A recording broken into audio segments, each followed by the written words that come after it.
Hi, Carcroft friends and families. I'm a paraprofessional in first and second grade. After reading, you can guess who I am.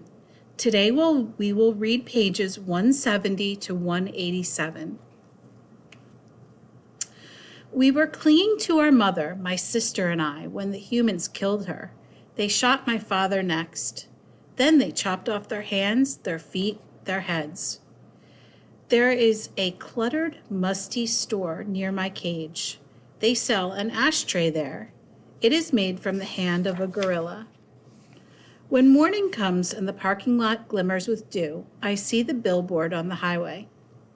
There I am, the one and only Ivan, bathed in the pink light of dawn. I look so angry with my furrowed brow and clenched fists. I look the way my father did the day the men came. I am, I suppose, a peaceful sort. Mostly I watch the world go by and think about naps and bananas and yogurt raisins. But inside me, hidden, is another Ivan. He could tear a grown man's limbs off his body. In the flicker of time it takes a snake's tongue to taste the air, he could taste revenge. He is the Ivan on the billboard. I stare at the one and only Ivan, at the faded picture of Stella, and I remember George and Mac on their ladders, adding the picture of Ruby to bring new visitors to the Exit 8 Big Top Mall and Video Arcade. I remember the story Ruby told, the one where the villagers came to her rescue. I hear Stella's kind, wise voice. Humans can surprise you sometimes.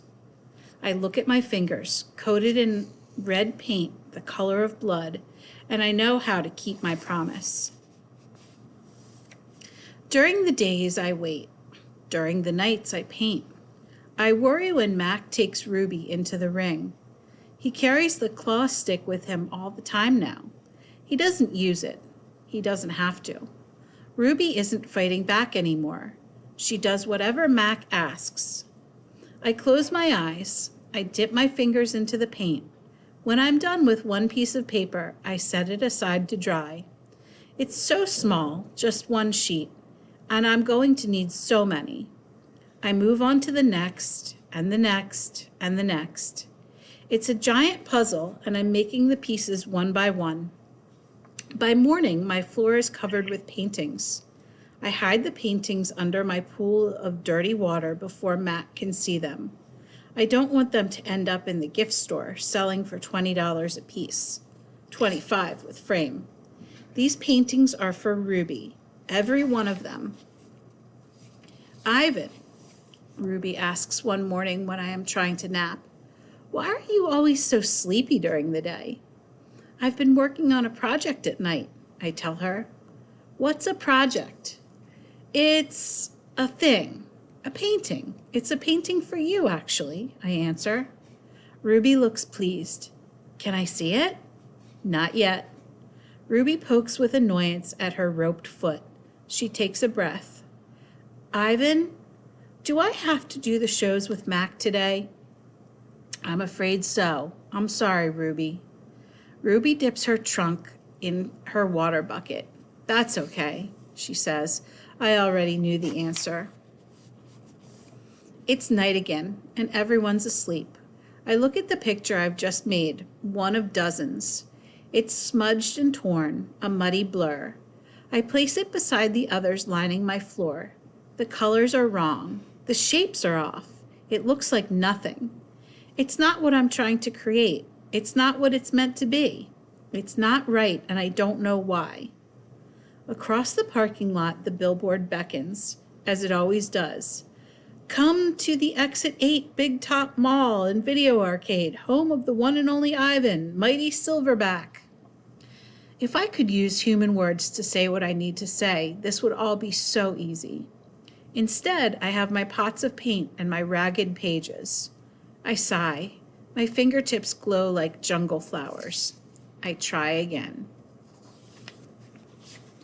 I watch Ruby plod around the ring in endless circles, going nowhere. More visitors have been coming, but not many. Max says Ruby's not picking up the slack after all. He says he's cutting back on our food. He says he's turning off the heat at night to save money. Ruby looks thinner to me, more wrinkled than Stella ever was. Do you think Ruby's eating enough? I ask Bob. I don't know. I'll tell you one thing, though. You're sure as heck painting enough. Bob wrinkles his nose. That stench is unbelievable, and I found yellow paint in my tail this morning. Bob isn't happy about my night painting. He says it's unnatural. Now, while I work at my art, Bob sleeps on knot tag. He claims he prefers her because she doesn't snore. He says her belly doesn't rise and fall and make him seasick. What is this plan of yours anyway? Bob asks. If you explained it to me, I could help out. He gnaws at his tail. Maybe I could come up with something that doesn't involve, paint. I can't explain it, I tell him. It's an idea in my head, but I can't get it right. And anyway, I'm almost out of supplies. I should have known I wouldn't have enough. I kick at my tire swing. It's spattered with drops of blue paint. It's a stupid idea.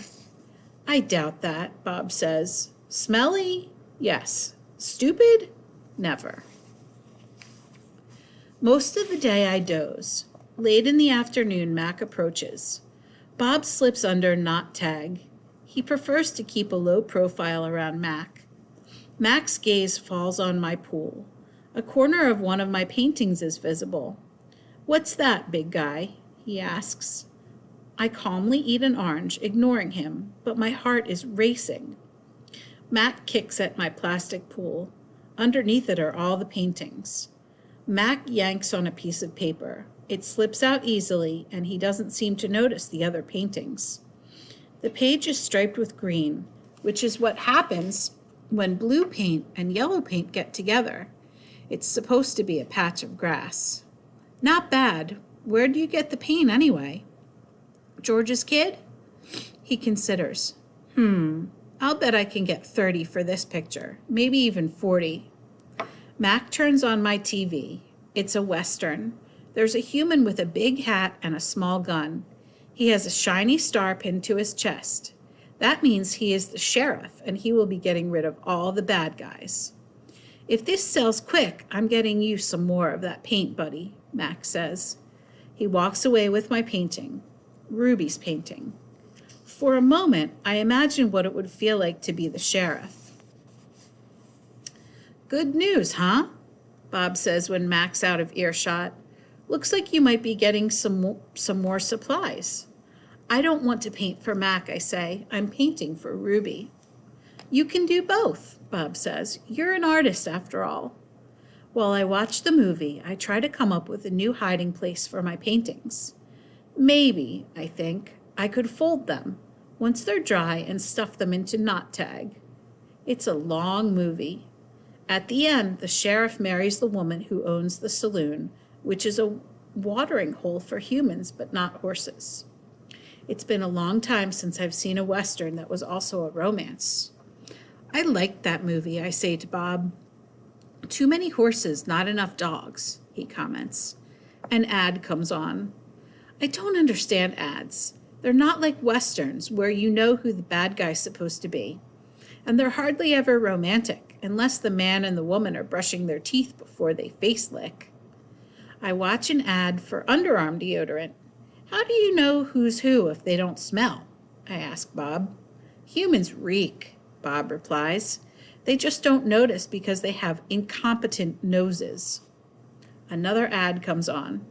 I see children and their parents buying tickets, just like the tickets Mac sells. They laugh, enjoying their ice cream cones as they walk down a path. They pause to watch two sleepy-eyed cats, huge and striped, dozing in long grass. Tigers, I know, because I saw them on a nature show once. Words flash on the screen, accompanied by a drawing of a red giraffe. The giraffe vanishes, and I see a human family staring at another kind of family. Elephants, old and young. They're surrounded by rocks and trees and grass and room to wander. It's a wild cage, a zoo. I see where it begins and where it ends. The wall that says you are this and we are that, and that is how it will always be. It's not a perfect place. Even in just a few fleeting seconds on my TV screen, I can see that. A perfect place would not need walls, but it's the place I need.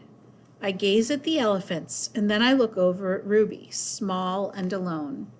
Before the ad ends, I try to remember every last detail: rocks, trees, tails, trunks. It's the picture I need to paint.